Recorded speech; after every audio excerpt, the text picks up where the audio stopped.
હજુ થોડા દિવસો પહેલા જ પોર્ટલેન્ડમાં એક famous liquor brand Aviation American જીનની ડિસ્ટિલરીને તાળું વાગી ગયું તે વાત અમેરિકન મીડિયામાં ખાસી ચર્ચાસ્પદ બની હતી.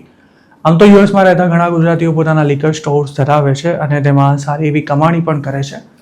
પણ હવે અમેરિકામાં કદાચ આ ધંધાના વળતા પાણી શરૂ થયા હોય તેવી સ્થિતિ જોવા મળી રહી છે, કારણ કે અમેરિકન્સ દારૂ પીવાનું ઓછું કરી રહ્યા છે. છેલ્લા 10 વર્ષમાં હેલ્થ કોન્શિયસ અમેરિકન્સ દારૂથી અંતર જાળવી રહ્યા છે અને યંગ જનરેશનમાં પણ તેનું કન્ઝમ્પશન નોંધપાત્ર રીતે ઘટી ગયું છે.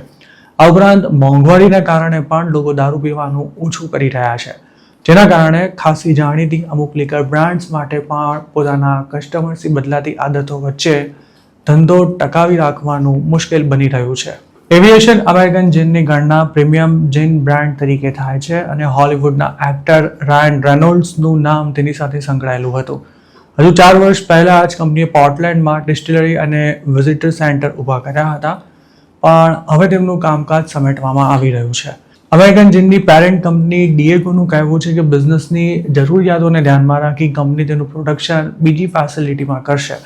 આ ડિસ્ટિલરી ઓપન થઈ ત્યારે રાયન રેનોલ્ડ્સે તેને ડિઝનીલેન્ડ ફોર એડલ્ટ્સ તરીકે ગણાવી હતી, જ્યાં વિઝિટર્સ પોતાની નજર સામે દારૂ બનતો જોઈ શકતા હતા અને તેની પ્રોસેસમાં સામેલ થવાની પણ તેમને છૂટ હતી. આ પ્લાન્ટને ટુરિસ્ટ ડેસ્ટિનેશન તરીકે પ્રમોટ કરવામાં આવી રહ્યો હતો અને શરૂઆતમાં તેને સારો રિસ્પોન્સ પણ મળ્યો હતો. જોકે ગણતરીના મહિનામાં જ તેની મુલાકાતે આવતા વિઝિટર્સની સંખ્યા ઘટવા લાગી હતી. આ બ્રાન્ડની પેરેન્ટ કંપની ડિએગોની ગણના દુનિયાની સૌથી મોટી સ્પિરિટ કંપનીઓમાં થાય છે. તેણે હજુ 6 વર્ષ પહેલાં જ એવિએશન અમેરિકન જીનને એક્વાયર કરી હતી, જેના પ્રમોશન માટે રાયન રેનોલ્ડ્સનો ચહેરો યુઝ કરવામાં આવ્યો હતો. પણ સેલિબ્રિટી અપીલની પણ અમેરિકન્સ પર કોઈ ખાસ અસર ઊભી ન થઈ શકતા હવે આ પ્લાન્ટને તાળું મારી દેવાનું નક્કી કરાયું છે. અમેરિકામાં લિકર ઇન્ડસ્ટ્રી મુશ્કેલ સમયમાંથી પસાર થઈ રહી છે. ડિએગોએ પોતાના લેટેસ્ટ ક્વાર્ટરલી રિપોર્ટમાં જણાવ્યું હતું કે ગયા વર્ષની સરખામણીએ નોર્થ અમેરિકામાં તેનું વેચાણ 10% જેટલું ઓછું થયું છે. આ પહેલા જેક ડેનિયલ્સ વિસ્કી બનાવતી બ્રાઉન ફોર્મેને ધંધો ઓછો થઈ જતા ગયા વર્ષે 12% કર્મચારીઓને ઘર ભેગા કરી દીધા હતા.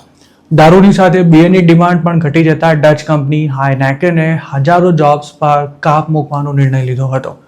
જોકે તેમાં વાંક કંપનીઓનો પણ નથી, કારણ કે અમેરિકાના લોકોએ જ દારૂ પીવાનું ઓછું કરી નાખતા તેની ડિમાન્ડમાં નોંધપાત્ર ઘટાડો જોવા મળી રહ્યો છે. કેટલીક મોટી કંપનીઓ બદલાતા જતા ટ્રેન્ડને 10 વર્ષ પહેલા જ પારખી ચૂકી હતી અને તે અનુસાર તેમણે પોતાનો બિઝનેસ રિસ્ટ્રક્ચર કરવાનું પણ શરૂ કરી દીધું હતું. ગોલબ નામની એક સર્વે કંપની 1939થી અમેરિકન્સની દારૂ પીવાની આદતો પર સર્વે કરી રહી છે. તેના લેટેસ્ટ રિપોર્ટમાં જણાવાયું છે કે 2022ની સરખામણીએ દારૂ પીનારા લોકોની સંખ્યામાં 10% જેટલો મસ્ત મોટો ઘટાડો નોંધાયો છે, જેમાં ખાસ તો યંગ અમેરિકન્સ દારૂ નથી પી રહ્યા. ગોલબના લેટેસ્ટ સર્વેમાં ભાગ લેનારા 54% અમેરિકન્સે જણાવ્યું હતું કે તેઓ દારૂ નથી પીતા અને આ આંકડો છેલ્લા 88 વર્ષની ટોચ પર પહોંચી ગયો છે. જેન ઝી અને વર્ષ 2000 પછી જન્મેલા લોકો હવે પોતાની અગાઉની જનરેશન કરતાં ઓછું દારૂ પી રહ્યા છે અને મોટાભાગના યંગ એડલ્ટ્સનું માનવું છે કે આલ્કોહોલ ખૂબ જ મોંઘો થઈ ગયો છે અને તેમાં મોટા શહેરોમાં તો કોકટેલની કિંમત અતિશય વધી ગઈ હોવાથી તેને અફોર્ડ કરી શકાય તેમ નથી.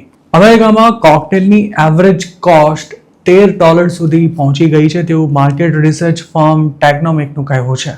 ન્યુયોર્ક જેવા મોટા શહેરોમાં તો ટેક્સ અને ટિપ્સને બાદ કરતા તેના માટે $18 થી $20 ચૂકવવા પડે છે. અમેરિકાના મોટાભાગના યંગસ્ટર્સ જોબ શોધવા ફાંફા મારી રહ્યા છે. મકાનોના ભાડા પોસાય તેવા નથી રહ્યા અને ગ્રોસરી સહિતની ચીજ વસ્તુઓના ભાવ વધી ગયા છે. તેવામાં યંગ જનરેશન પાસે દારૂ પીવાના પૈસા નથી બચી રહ્યા. જોકે પૈસાની સાથે સાથે હેલ્થને ધ્યાનમાં રાખતા પણ લોકોએ દારૂ પીવાનું ઓછું કરી નાખ્યું છે. દારૂ પીવાથી અમુક પ્રકારના કેન્સર, લીવરની બીમારી, હૃદયની તકલીફ ઉપરાંત સ્લીપ ડિસઓર્ડર થવાની શક્યતા હોવાથી લોકો દારૂ આગળ દૂરથી જ હાથ જોડી રહ્યા છે. આ ઉપરાંત અમેરિકામાં વજન ઓછું કરવાની અને શુગરની દવા લેનારા લોકોની સંખ્યા વધી ગઈ છે.